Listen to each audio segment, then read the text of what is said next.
blesses a man, uNkulunkulu blessa umuntu to bless other people.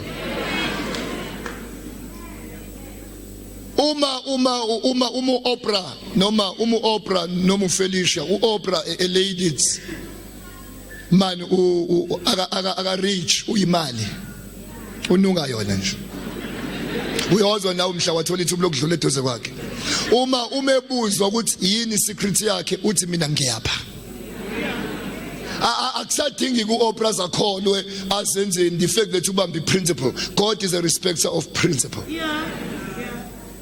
99.9% wabantu aba-rich, abantu aba-progressayo, abantu aba-successful, abantu abane-success, hayi sunset, but success, not sunset. Abantu abaphanayo. Do you know, make sure empilweni ukuthi kunemndeni ephila ngawe. Kunabantu abaphila ngawe. Uyazi uNkulunkulu uyayipostpone insuku zakho zokufa ngenxa abantu abaphila ngawe.